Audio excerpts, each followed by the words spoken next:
Hello students, आज की इस वीडियो में हम अपने NCERT book chapter number 10 gravitation के कुछ न्यूमेरिकल्स क्वेश्चंस करेंगे। उनको करने से पहले कुछ इम्पोर्टेंट पॉइंट्स को यहाँ पे डिस्कस करूँगी मैं आप लोगों के सामने। तो स्टूडेंट्स, मैं आप लोगों को आज क्वेश्चन नंबर 13 एक्सप्लेन करूँगी, बताऊँगी किस तरीके से इसे करना है। इससे पहले मैं कुछ इंपॉर्टेंट पॉइंट आपको इस चैप्टर से रिलेटेड बताना चाहती हूँ जो हमारी हेल्प करेंगे न्यूमेरिकल्स को सॉल्व करने में। जैसे कि फर्स्ट है, हम सबसे पहले लेते हैं इस चैप्टर में, हम लेंगे कोई एक ऑब्जेक्ट है, राइट। कोई एक ऑब्जेक्ट है ए और एक ऑब्जेक्ट है बी। एक ऑब्जेक्ट है ए जिसका m1 और सेकेंड ऑब्जेक्ट जो है m2। जो m1 ऑब्जेक्ट है इसका मास है m1, जो m2 ऑब्जेक्ट है इसका मास है m2। अब इन दोनों के बीच का जो डिस्टेंस है m1 और m2 के बीच का जो डिस्टेंस है उसे हम ले लेते हैं r, राइट। तो इस तरीके से हमने देखा बेटा, जो ग्रेविटेशनल फोर्स है इनके बीच लगने वाला जो ग्रेविटेशनल फोर्स है वो क्या है, r। तो अब यहाँ से हमें एक इक्वेशन मिलती है, एक फार्मूला मिलता है जिसे हम कहेंगे F = capital G m1 m2 upon में r स्क्वायर क्या है, इनके बीच लगने वाला, इनके बीच जो डिस्टेंस है उसके स्क्वायर का ये इन्वर्सली प्रोपोर्शनल होता है। ये है हमारा यूनिवर्सल लॉ ऑफ ग्रेविटेशन का एक फार्मूला, ठीक है, जो कि हमें हेल्प करेगा न्यूमेरिकल्स को सॉल्व करने में। और यहाँ पे जो कैपिटल G है इसे हम कहते हैं यूनिवर्सल ग्रेविटेशन कांस्टेंट। और जो इसकी वैल्यू फिक्स होती है, इसकी वैल्यू वैसे तो फिक्स है, लेकिन यदि कभी कभी न्यूमेरिकल्स में यदि नहीं भी दी होती तो इसकी वैल्यू हम लेते हैं 6.7 × 10⁻⁻11 न्यूटन मीटर स्क्वायर पर kg स्क्वायर। ये होती है इसकी जो हमारा यूनिवर्सल कांस्टेंट है, इसकी वैल्यू, जिसे हम डिनोट करते हैं कैपिटल G से। तो अब आपने, ये तो हमारा हो गया फर्स्ट यूनिवर्सल ग्रेविटेशनल कांस्टेंट, इसमें हमें एक फार्मूला मिलता है जो हमें न्यूमेरिकल सॉल्व करने में हेल्प करता है। अब आप लोगों ने मोशन चैप्टर में 3 इक्वेशन देखे होंगे बेटा, वो जो 3 इक्वेशन है वो हम इस चैप्टर में स्टडी करेंगे। मोशन से रिलेटेड आपने 3 इक्वेशन जो देखे थे, यहाँ पे वो 3 इक्वेशन हम यूज करेंगे। लेकिन यहाँ पे जो डिफरेंस होगा वो क्या होगा, वो इक्वेशन जो होगी, इक्वेशन ऑफ जो मोशन होगा वो अंडर ग्रेविटी होगा। तो इसके लिए हम फर्स्ट लेंगे, जो हमारा फर्स्ट था मोशन चैप्टर में इक्वेशन क्या था, वो v = u + at। तो यहाँ पे भी हम लेंगे v = u प्लस जो a था वो क्या था, एक्सीलरेशन। तो यहाँ पे हम उसकी जगह में एक्सीलरेशन ड्यू टू ग्रेविटी को रिप्लेस करेंगे, जिसको हम डिनोट करते हैं स्मॉल g से, और ये क्या था हमारा t, राइट। इस तरीके से जो हमारा सेकेंड इक्वेशन था वो क्या था, s = ut + ½ at स्क्वायर। तो वो जो s था वो उसको हम डिनोट करते थे डिस्टेंस के लिए। तो यहाँ पे हम डिस्टेंस क्या होगी, क्योंकि हम फ्री फॉल से ग्रेविटेशनल से रिलेटेड बात कर रहे हैं, फ्री फॉल से रिलेटेड बात कर रहे हैं, तो वो होगी यहाँ पे हमारी हाइट। तो हम लिख सकते हैं s की जगह में h ut + ½ a की जगह पे हम क्या लिखेंगे, g t स्क्वायर। ये हो गई हमारी second equation of motion under gravitation.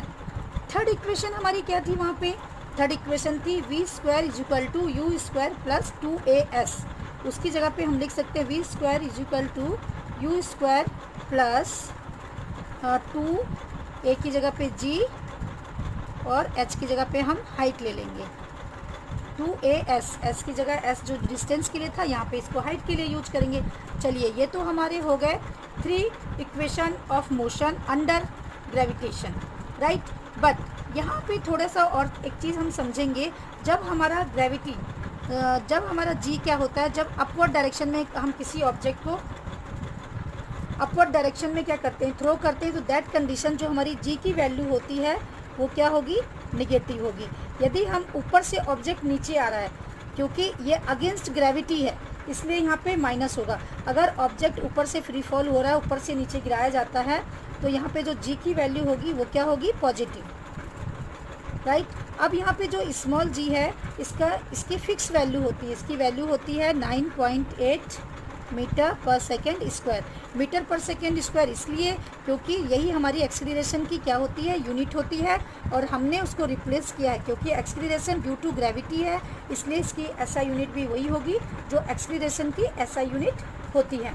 अब नेक्स्ट हम देखते हैं फ्री फॉल के केस को, एक बार समझते हैं। फ्री फॉल के केस को हम लेते हैं। फ्री फॉल, यदि हम फ्री फॉल के केस को लेते हैं तो उसमें क्या होता है, फ्री फॉल के केस में यदि कोई हमारा जो ऑब्जेक्ट है उसकी इनिशियल वेलोसिटी क्या होती है, 0 होती है। यदि हम फ्री फॉल मीन्स होता है यदि हम किसी ऑब्जेक्ट को ऊपर से नीचे गिरा रहे हैं, दैट कंडीशन उसकी जो इनिशियल वेलोसिटी होती है वो क्या होती है, 0 होती है ऊपर से आने पे। और इस कंडीशन पे जब हम क्या करते हैं, ऑब्जेक्ट को नीचे से ऊपर फेंकते हैं, अपवर्ड डायरेक्शन में थ्रो करते हैं, मतलब यदि हम ऑब्जेक्ट को ऊपर से नीचे फेंक रहे हैं तो उसकी क्या होगी, उसकी जो इनिशियल वेलोसिटी होगी वो 0 होगी। लेकिन जब हम ऑब्जेक्ट को नीचे से ऊपर की अपवर्ड डायरेक्शन में फेंक रहे हैं, थ्रो कर रहे हैं, तो मैक्सिमम हाइट जो इसकी होती है, इसकी जो मैक्सिमम जो हाइट होती है, जो मैक्सिमम हाइट होती है वो क्या होती है, उसकी मैक्सिमम हाइट मतलब उसकी वेलोसिटी, मैक्सिमम वेलोसिटी मतलब यदि किसी ऑब्जेक्ट को इस पॉइंट से यहाँ तक फेंका गया है और इसकी मैक्सिमम हाइट ये है, अगर जो इसकी मैक्सिमम हाइट होती है वो क्या होती है, वहाँ पे वेलोसिटी 0 होती है। मीन्स मैं यहाँ पे लिख सकती हूँ कि फाइनल वेलोसिटी हम इसे बोल सकते हैं, तो फाइनल वेलोसिटी इस कंडीशन में क्या होती है, 0 होती है। मतलब जहाँ तक ऑब्जेक्ट लास्ट में पहुँचता है, लास्ट पॉइंट, वो लास्ट पॉइंट जहाँ तक ऑब्जेक्ट पहुँचने के बाद वापस क्या होता है, अर्थ में अगेंस्ट ग्रेविटी वो आता है, तो वो क्या होती है हमारी फाइनल वेलोसिटी। फाइनल वेलोसिटी भी क्या है, यहाँ क्या होगी, वो वेलोसिटी क्या होगी, 0, जहाँ पे तक वो ऑब्जेक्ट पहुँचा है, मतलब ऑब्जेक्ट की मैक्सिमम हाइट। तो इस कंडीशन में क्या होगा, हमारे पास G is equal to capital G m_e, earth की mass of the earth and earth का रेडियस। ये एक और फार्मूला हमें मिलता है यहाँ से, ठीक है। और वेट क्या होता है, वेट या फोर्स हम इसे बोल सकते हैं mg। तो ये सभी जो फार्मूले हैं ये हमें हेल्प करेंगे इस चैप्टर में न्यूमेरिकल को सॉल्व करने में। चलिए अब हम इसका क्वेश्चन नंबर 13 सॉल्व करते हैं।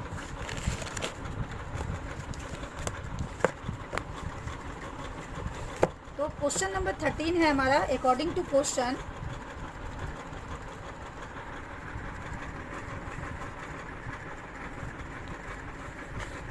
Question number 13, a ball is thrown vertically upward with a velocity of 49 metre पर सेकेंड।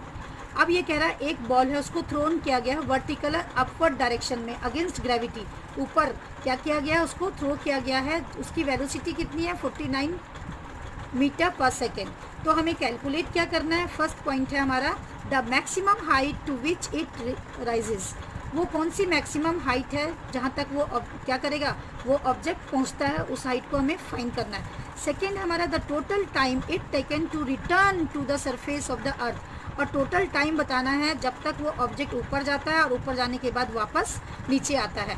तो हमें इसे फाइंड करना है, मतलब टोटल टाइम निकालना है और फर्स्ट में हमें मैक्सिमम हाइट को फाइंड करना है। तो चलिए हम अकॉर्डिंग टू क्वेश्चन यहाँ पे लेते हैं। कोई हमारा ऑब्जेक्ट है,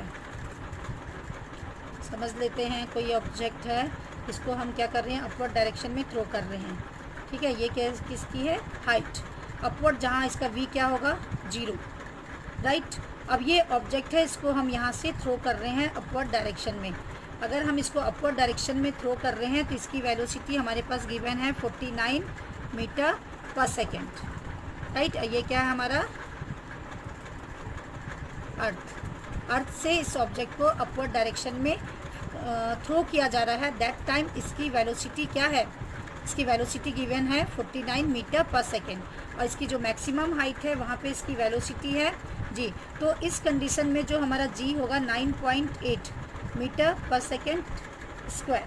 तो यहाँ पे ये जो 9.a है बेटा, तो इसकी वैल्यू होगी -9.8 मीटर पर सेकेंड स्क्वायर, क्योंकि ये अगेंस्ट ग्रेविटी वर्क कर रहा है। चलिए अब इसे सॉल्व करते हैं।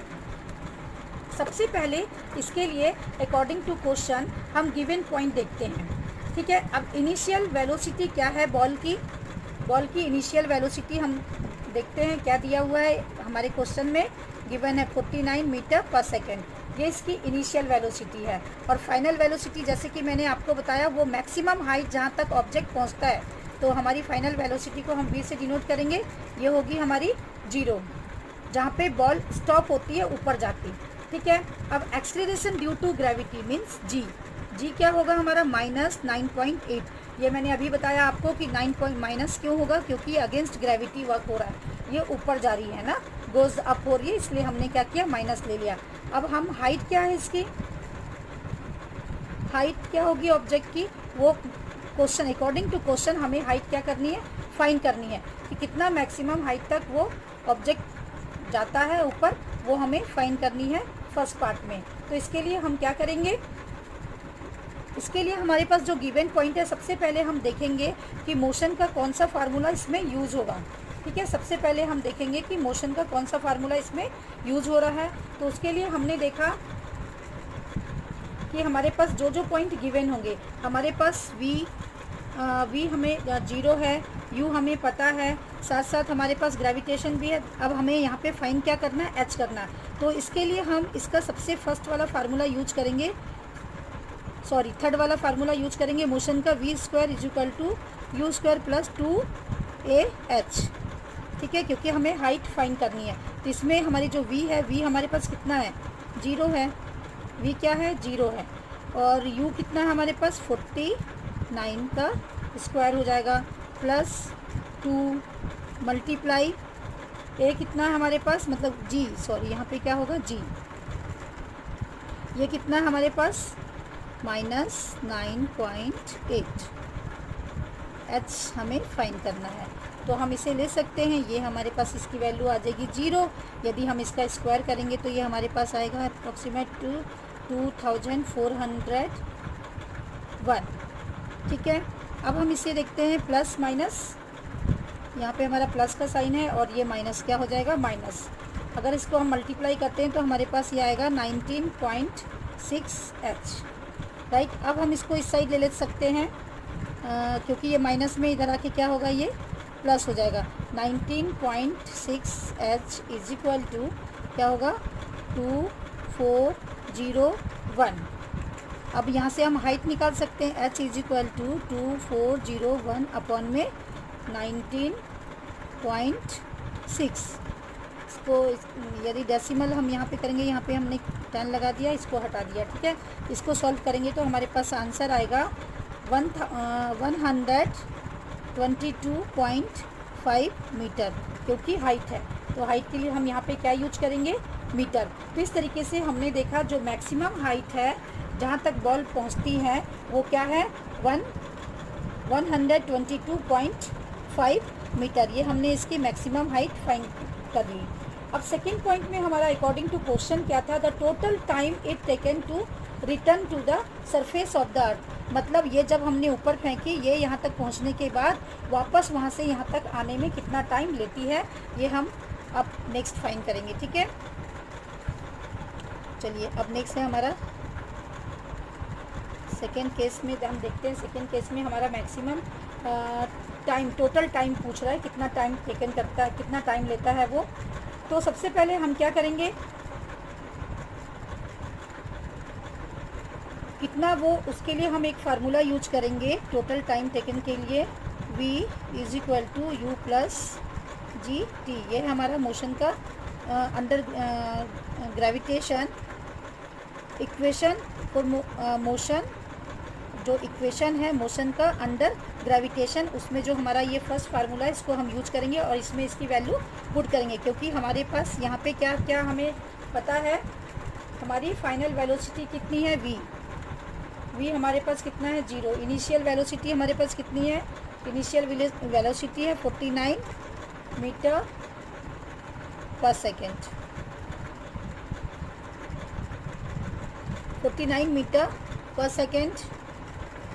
अब इसके लिए हमें क्या करना होगा, क्योंकि हमें क्या करना है, एक्सीलरेशन ड्यू टू ग्रेविटी कितनी है जी, कितनी है हमारे पास, -9.8 मीटर पर सेकेंड स्क्वायर। जी हमारे पास पता है। अब हमें क्या निकालना है, यहाँ पे हमें फाइंड करना है time, t is equal to question mark. चलिए अब हम टाइम फाइंड करने के लिए,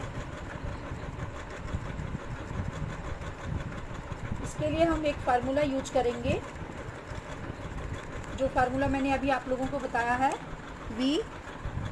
v की जगह पे हम रखेंगे इसकी वैल्यू। v कितना है हमारे पास, 0, लिख सकते हैं हम 0।